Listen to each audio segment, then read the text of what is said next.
네, 4주차 워크북 규원가에 대해서 수업해 보도록 하겠습니다.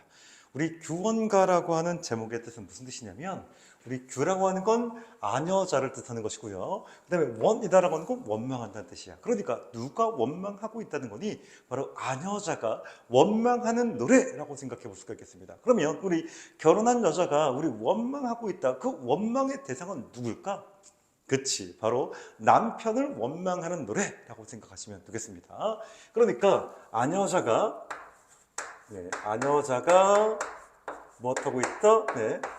원망하고 있는 노래다 라고 이야기할 수가 있겠고요. 그 다음에 우리는 이 작품의 작가 누구라고 우리 얘기할 수 있겠니? 얘들아, 바로 허난설원이지. 그 허난설원은 바로 허균의 바로 누이로서, 허균은 바로 홍길동전을 쓴 사람이 되겠죠. 허균의 누이로서 이렇게 여자가 쓰는 가사를 우리는 뭐라고 부르냐면 내방가사 또는 규방가사라고 부르게 됩니다. 그러니까 누가 바로 여성 작가일 때 바로 우리는 바로 내방가사, 규방가사라고 하는 갈래 명칭을 설명할 수가 있겠고요. 그러니까 내방가사, 규방가사라고 하는 건 보통 섬세하고 여성적인 그런 여러 가지 감정을 표현하는 그런 가사의 종류라고 생각하시면 좋을 것 같습니다. 그러면 이 아녀자, 허난설원이었던 아녀자가 그럼 왜 그렇게 무엇에 대해서 원망하고 있었냐? 바로 뭐 때문이냐? 바로 이 가부장제 때문이다라고 생각하시면 됩니다. 우리 가부장제라고 하는 건 얘들아 바로 뭐다?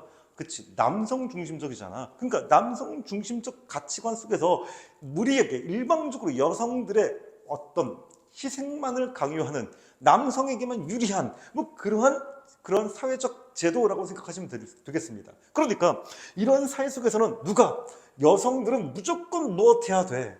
여성들은 무조건 참고 인내하고 또 참고 고통을 감당해야만 하는 그런 현실에 놓여 있는 게 바로 여성들의 삶이었기 때문에 당연히 그런 여성들의 삶은 고통 속에서 바로 살아갈 수밖에 없었던 것이겠죠. 그러한 허난설원의 감정을 표현한 작품이 바로 규원가라고 이야기할 수 있겠습니다. 그러면 우리 이제 본문으로 들어가서 살펴보도록 할게요.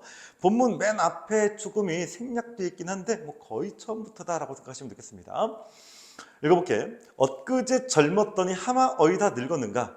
소년 행락 생각하니 일러도 속절없다. 그러니까 젊은 시절, 어린 시절을 생각해도 다 부질없는 짓이 돼버린 거지. 왜? 지나간 과거가 됐으니까.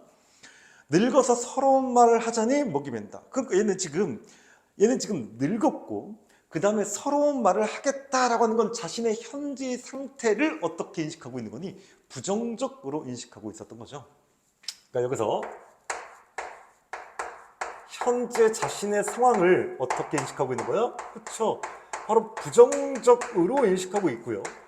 그 부정적인 인식에 대한 바로 뭐다? 하소연이다. 우리가 이렇게 생각해 볼 수가 있겠죠. 자신의 현재 삶이 왜 그런 부정적이냐? 부정적인 이유를 살짝 먼저 설명을 해드리면 남편이 집에 안 들어와. 그러니까 남편이 자기를 찾아주지 않아. 남편을 자기를 찾아주지 않는 상황 속에서 매일매일 외로움 속에서 독수공방해야 되는 그런 허난설원의 처지라고 생각해 보시면 되겠습니다. 그러니까 자신의 그러한 신세에 대한, 그런 삶에 대한 하소연을 하겠다, 그런 의미가 되겠습니다. 그래서 보도록 하자. 부생 모육 신고해서 이내 몸 길러낼째. 부생, 아버지가 낳고 어머니가 기르고, 신고, 몹시 고생해서 길러냈어. 공후배필은 바라지 않아도 군자호구를 소원했었는데, 그래서 우리 공후배필이라고 하는 건 높은 벼슬아치의 아내가 되는 걸 원하지도 않았다.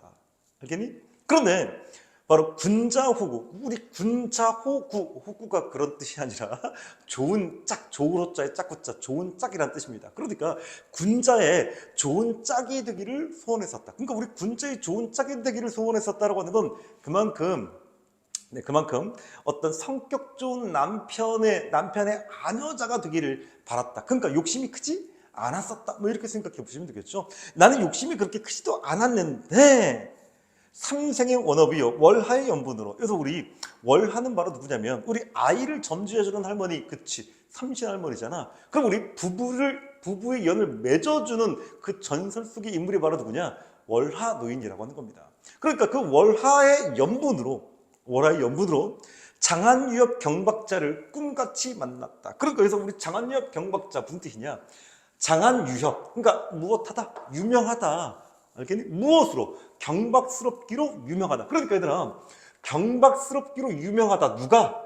내 남편이. 그러니까 여기서 남편의 됨됨이를 말하고 있는 거야. 남편은 어떤 사람이냐? 이 동네에서 무엇하기로 경박스럽기로 무척이나 유명한 남편을 만나게 된 거야.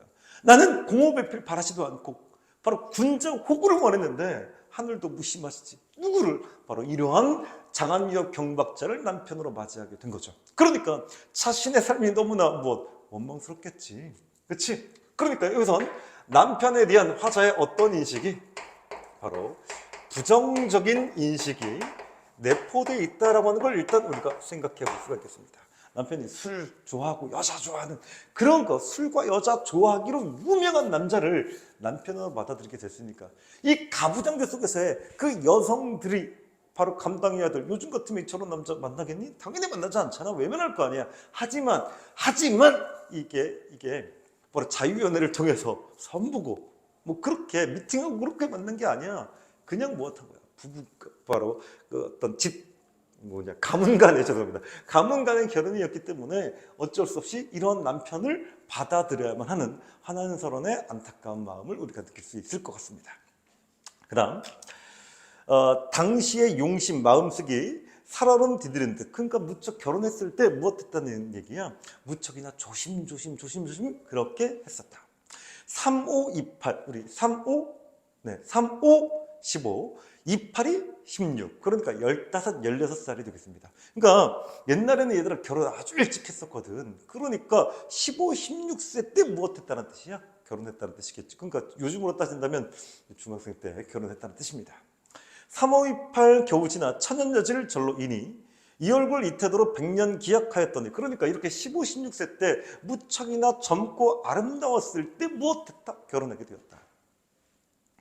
연광이 흐르려고 조물주가 다시하여 봄바람 가을물이 배울이 푹 지나듯 설빈환 어디 두고 면목가증이 되었는가. 그래서 우리가 생각해 볼 게 뭐냐면 우리 천년여칠이다라고 하는 건 아름다운 여자의 얼굴을 뜻하고요.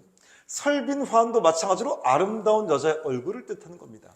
바로 뭐야? 아름다움이라고 생각하시면 됩니다. 아름다움. 그러니까 나는 젊고 아름다운 모습을 지니고 있었는데 바로 시간이 아주 무척 빠르게 지나서 어떤 얼굴이 되었다? 면목가증이다라고 하는 건 무슨 뜻이냐? 밉고 추한 얼굴이 되었다는 뜻이야. 알겠니? 바로 밉고 무엇한 모습이 추한 얼굴로 바뀌었다. 뭐가 흘러서? 시간이 흘러서. 그치? 그러면 이렇게 시간이 빨리 지나가서 아름다웠던 내 모습, 지금은 추한 모습으로 바뀌었다가 되겠습니다. 선생님도 얘기했잖아. 선생님이 고등학교 때 별명이 우유빛깔이었다고요. 네, 그만큼 하얀, 뽀얀, 하지만 지금은 초코우유 빛깔로 변해버렸는데 이게 다 뭐 때문이야? 그렇죠. 세월 때문이야. 시간 때문이야. 시간이 흘러서 이렇게 아름다운 얼굴도 무엇하게 됐다? 밉고 추한 모습으로 바뀌었다라고 하는 걸 보여주고 있었고요. 내 얼굴 내가 보거니 어느 님이 날 괸소냐. 괸다라고 하는 건 우리 저번에도 봤었잖아. 괸다라고 하는 건 바로 사랑하다라는 뜻이야. 그치? 그러니까 내 얼굴 내가 보거니 어느 님이 날 사랑해 줄 수 있겠느냐. 스스로 참게 부끄러우니 그 누구를 원망할 수 있겠느냐. 우리 생각해 보면 봐봐. 내가 이렇게 아름다웠을 때 당연히 남편이 날 찾아주는 것 당연할 거야. 그러니까 이렇게 아름다웠기 때문에 이때는 뭐 했다? 이건 과거고요. 남편이 내 곁에 있어 주었었던 거지. 그러니까 남편이 내 곁에 있어 주었기 때문에 시간이 무척 어떻게? 시간이 빠르게 흘러갔던 겁니다. 시간이 아주 빠르게 흘러가서 결국 어떻게 된 거야? 이렇게 밉고 추한 모습으로 바뀌게 된 거야. 그치? 그러면 이렇게 밉고 추한 모습이 됐기 때문에 그러니까 이러한 모습 때문에 무엇하는 것이다. 남편이 나를 찾아주지 않는 것이다. 그러니까 얘는 남편이 나를 찾아주지 않는 이별의 원인이 바로 이별의 원인이 누구에게 있다? 바로 나 자신에게 있다라고 생각을 하게 되는 거지. 내가 이렇게 못생겼으니까, 내가 이렇게 추하고 밉고 이런 모습으로 변해버렸기 때문에 그래서 남편이 나를 찾아주지 않는 것이다 라고 생각하게 되는 겁니다. 그러니까 여기서 화자는 무엇하고 있는 거니? 바로 자책. 자기 책임인 것이. 그러면서 무엇하고 있는 거야? 자조적인. 우리 자조에 대해서 배웠다. 우리 자조라고 하는 건 바로 뭐다? 스스로를 비웃는 걸 나타내게 되는 것이. 그렇지? 그러니까 내가 이러한 모습으로 변해버렸기 때문에 그래서 무엇하게 되었다. 바로 남편이 나를 찾지 않고 있다라고 말하고 있고요. 그러니까 그 누구도 원망할 대상이 있니 없니? 없지. 원망할 대상이 없다. 한자성어로 우리는 이렇게 얘기합니다. 수원, 수국. 여기서 숫자가 바로 누구 숫자야. 그러니까 그 누구도 원망할 대상이 없다. 이런 의미로 우리가 받아들이시면 되겠습니다. 그 다음 볼게요. 335 야유원에 새 사람이 나타났단 말인가? 라고 했는데, 그러니까 봐봐. 남편이 지금 나를 찾아주지 않아. 남편이 나를 찾아주지 않는데, 그럼 남편이 나를 찾아주지 않는 그 시간에 남편이 어디가 있을지를 생각해 볼 수 있겠지. 생각해 보겠지, 당연히.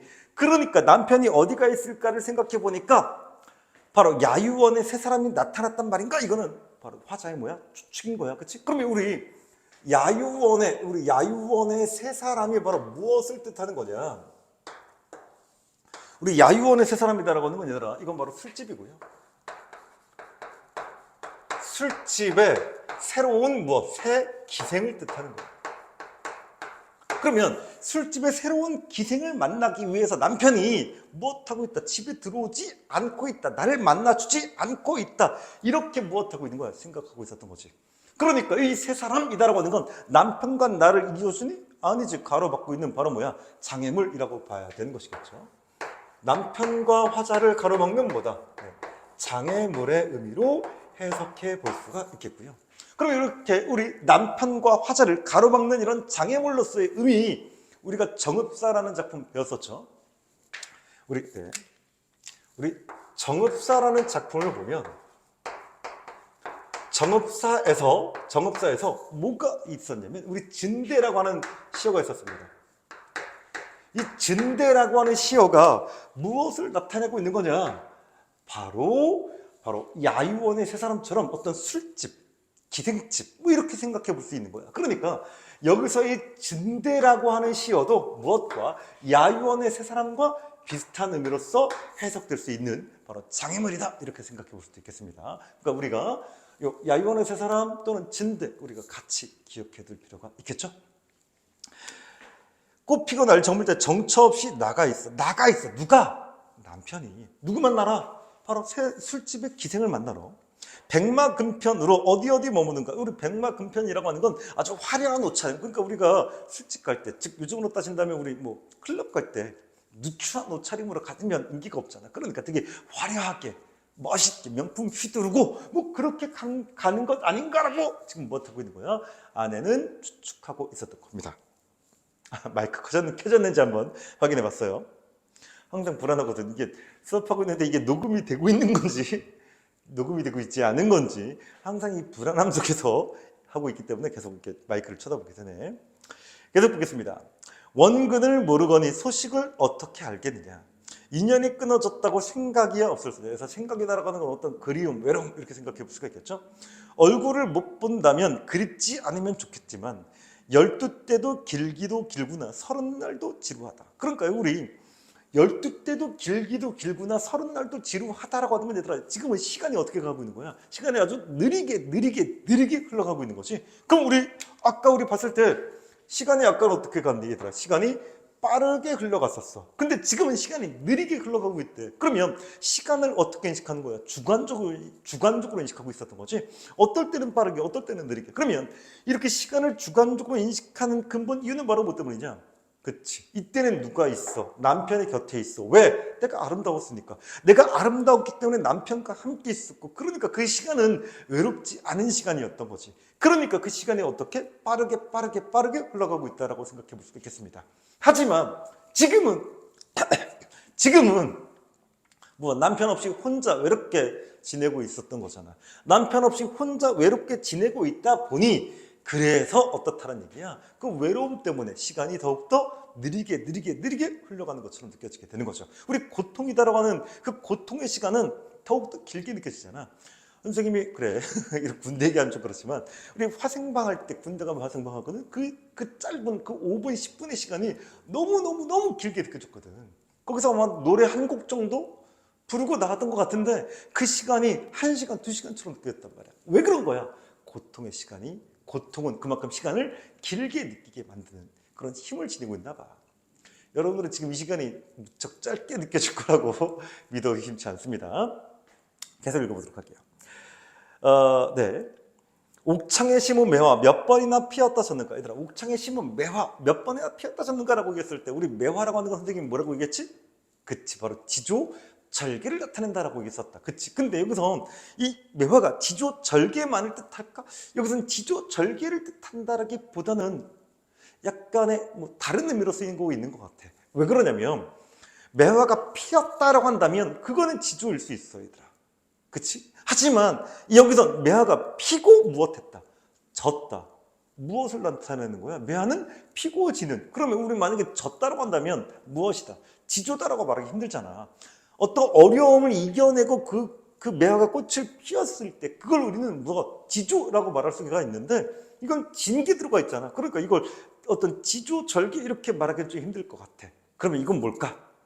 그치, 바로 피고 졌다라는 시간의 경과를 뜻하고 있었던 거죠. 그러니까 나의 외로움의 시간이 이렇게 오랜 시간 지속되었다, 지속되고 있다라고 하는 걸 나타내주고 있는 표현이라고 생각하시면 좋을 것 같습니다. 겨울밤 차고 찬제 자칫눈 섞어치고 여름날 길고 길제 구준비는 무슨 일인가? 제가 이 작품을 오늘 고른 이유가 바로 이 자칫눈, 구준비, 실솔이라고 하는 것 때문에 골랐는데 뭐 때문이냐? 지금 화자가 느끼는 정서는 얘들아 바로 뭐야? 외로움이야, 그치? 근데 그 외로움인데 갑자기 뭐가 내리고 있니 겨울에? 바로 눈이 내리고 있잖아. 여름에는 뭐가 내리고 있니? 비가 내리고 있잖아. 그러면 우리 눈, 비라고 하는 건 어떤 내가 느끼는, 인간이 느끼는 감정을 더욱더 어떻게? 더욱더 그 감정을 자극하는 요소로서 작용되고 있는 것 아니야? 그치? 그러니까 이걸 우리는 뭐라고 부르게 되는 거냐면 무척이나 중요한 개념이야. 이걸 우리는 객관적 상관물이다. 여러분들 이거 꼭 기억해 두시고요. 우리가 정규 수업 시간에 다시 한번 아주 중요하게 언급할 단어가 되겠습니다. 그럼 우리 객관적 상관물이다라고 하는 건 일단 이번 시간에는 간략하게 하고 우리 정규 수업 시간에 좀 더 깊이 있게 설명해 드리도록 할게요. 일단 간단하게 설명해 드리면 객관적 상관물이다라고 하는 건 사물을 뜻하는 거야. 물, 사물. 그럼 어떤 사물이냐? 화자의 정서를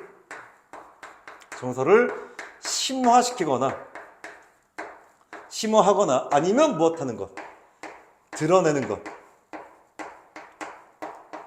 화자의 정서를 심화시키거나 드러내는 그 사물을 우리는 뭐라고 얘기한다? 객관적 상관물. 그러니까 화자가 느끼는 지금 외로움의 감정, 그림의 감정이 이런 눈, 비를 통해서 더욱더 무엇되고 있다? 심화되고 있다. 그러니까 여기서의 눈과 여기서의 비는 바로 뭐다? 객관적 상관물이다 라고 설명할 수 있겠습니다. 알겠지? 그러면 좀 더 본 다음에 보도록 하자. 그 다음에 가을달 방에 들고 실솔이 슬피 운다라고 하는 부분도 같이 이어서 설명해 줄게. 우리 실솔이다라고 하는 건 얘들아 바로 뭐냐면 귀뚜라미야. 가을에 귀뚜라미가 무엇하고 있다라고 얘기하냐면 여기서 슬피 무엇하고 있다? 운다.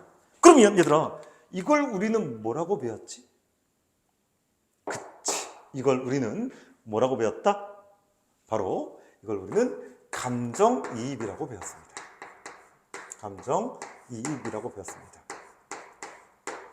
얘들아, 그리고 이 감정이입이다라고 하는 건 그러면 이건 감정이입이 아닙니까? 이건 감정이입이 아니야, 얘들아. 이건 감정이입이 아니라 화자의 정서를 심화시켜줬었던 객관적 상관물이고 얘는 바로 감정이입이란 말이야. 그러면 객관적 상관물과 감정이입이 비슷하면서도 다른데 그럼 이 감정이입은 어떻게 다른 거냐? 제가 우리 정규 수업 시간에 이걸 다시 한번 구분 지어 드리도록 할게요. 일단 우리 감정이입이다라고 하는 건 얘들아 내가 수업 시간에 뭐라고 했었지? 그치, 감정이입이 되기 위한 조건, 전제 조건이 바로 뭐다? 무조건 무엇이 쓰여야 돼? 의인법이 쓰여야 돼. 의인법이 쓰이지 않으면 그건 감정이입이라고 얘기할 수 없다. 봐봐, 슬프게 운다. 그럼 우리 슬프게 운다라고 하는 감정은 누구만, 그치, 사람만이 느낄 수 있는 감정인데, 무엇? 귀뚜라미가 슬피 운다라고 하는 건 실제로 귀뚜라미가 슬피 운다라기보다는 슬퍼하는 나의 감정을 무엇? 귀뚜라미에게 이입했다. 내가 슬프니까 귀뚜라미 소리도 슬프게 우는 소리처럼 들렸다라고 봐야 되는 거잖아.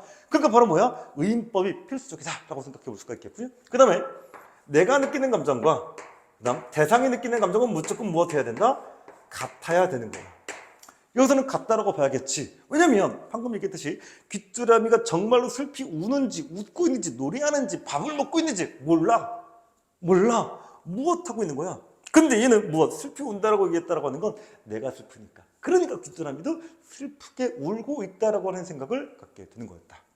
알겠지? 그래서 우리가 이번 시간에 가장 중요한 핵심은 바로 이 객관적 상관물과 감정이입이다라고 하는 개념을 다시 한번 우리가 생각해 보는 것. 알겠죠? 그리고 이 객관적 상관물은 우리 정규 수업 시간에 다시 한번 여러 가지로 구분해서 다시 한번 설명해 드리도록 하겠습니다. 긴 한숨 지는 눈물 속절없이 생각만 많구나. 아줌마도 모진 목숨 죽기도 어려울 시야. 그러니까 얘는 이렇게 봐봐.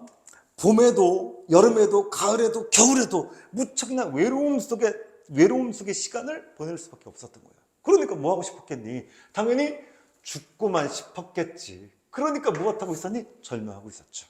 근데 얘들아, 그렇다고 죽을 수 있어? 그럴 수는 없잖아, 사람이. 그래서 다시 생각해보니 이리에서 어이하리. 그러니까 죽고 싶었지만 그렇다고 어떻게 죽을 수 있어? 그럴 수는 없잖아. 그래서 청등을 돌려놓고 녹기금 빗기 앉아 병년아 한곡조 시름조차 섞어타니. 그래서 우리 병년 일단 녹기금이라고 했을 때 우리 녹기금이다라고 하는 건 얘들아, 금자가 바로 검은고 금자입니다. 그러니까 검은고를 무엇하겠다? 연주하겠다는 뜻인데, 그러면 우리 이러한 절망에 죽고 싶은 마음을 무엇하기 위해서? 달래려고. 그치? 그 죽고 싶은 마음을, 너무나 슬픈 마음을 달래기 위해서, 그래서 무엇하고 있다? 바로 병년화를, 검은고를 연주하고 있다. 이렇게 생각해 보시면 되겠습니다. 근데 얘들아, 그럼 검은고를 연주할 때 마냥 신날까? 당연히 아니겠지. 신난 게 아니라 자신의 그 슬프고 그립고 외로운 그러한 감정이 어디에? 이 검은고 연주 소리에 당연히 반영될 수밖에 없겠지. 그래서 소상야오 댄잎소리 섞어 들은 듯 화표천년의 벼락이 울고 있는 듯 바로 뭐야? 직유법이지. 그러면 이런 직유, 비유를 통해서, 직유, 비유를 통해서 바로 자신의 슬픔이 어디에? 이 검은고 연주 소리에 바로 드러나 있다. 그 검은고 연주 소리를 통해 바로 화자의 정서가 무엇하고 있다? 표현되고 있다라고 하는 걸 설명할 수 있겠습니다.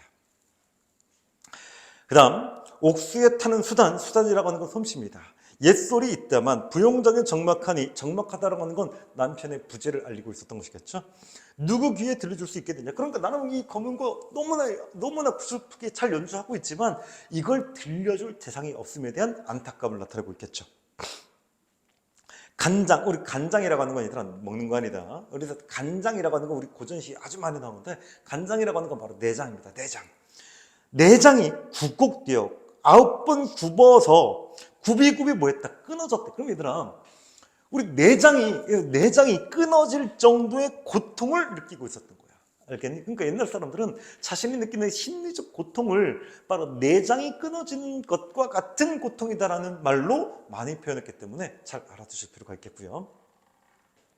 차라리 잠이 들어 꿈에나 보려하니. 그러니까 얘들아, 너무나 보고 싶어. 그러니까 무엇을 통해서? 이 꿈을 통해서 무엇하라고 했었다? 만나려고 했었다. 그런데 뭐가 있었냐? 바람에 지는 잎과 풀 속에 우는 짐승이 무슨 일 원수로서 잠조차 깨우는가. 그러니까 지는 잎과 우는 짐승이 이 소리 때문에 무엇할 수 없었다는 얘기니 얘들아. 잠을 잘 수 없었다가 되겠지. 그러니까 이 지는 잎과 우는 짐승은 바로 뭐다? 방해를 하고 있는 거지. 무엇을? 나의 잠을. 그치? 나의 잠을 방해하고 있기 때문에, 그래서 나는 무엇할 수 없었다? 잠을 이룰 수 없었고, 잠을 이룰 수 없었으니까 당연히 꿈도 꾸지 못하고, 그러니까 당연히 무엇? 꿈에서조차 뭐 하지 못하게 되는 거니? 만날 수 없게 되는 거죠. 그러니까 이런 입과 짐승이 너무나 어떻겠니? 원망스럽겠지. 그치? 그 다음, 천상의 견우직녀, 은하수 막혔어도. 얘들아, 우리 견우직녀라고 했을 때, 우리 은하수 시어가 가지고 있는 시어의 의미, 우리 시어가 갖고 있는 의미는 뭐가 결정한다? 그치, 서술어가 결정한다고 했잖아. 그럼 우리 천상의 견우직녀, 은하수가 막혔다. 그러니까 이 은하수라고 하는 건, 그치, 견우와 직녀 사이에 놓여 있는 뭐라고 생각해야 돼? 바로 장애물이라고 봐야겠죠. 왜? 이 견우와 직녀 사이를 무엇? 막고 있다라고 얘기하고 있으니까, 그치? 그런데 그 다음 보시면 7월 7석 1년 1도 실기치 아니거든. 7월 7석 1년 1도. 그러니까 1년에 한 번은 무엇하니? 칠석날 무엇하게 돼? 만나잖아. 아무리 은하수가 막혀있다 할지라도 이 칠석날은 뭐한다? 만나고 있다 라고 말하고 있었던 거야.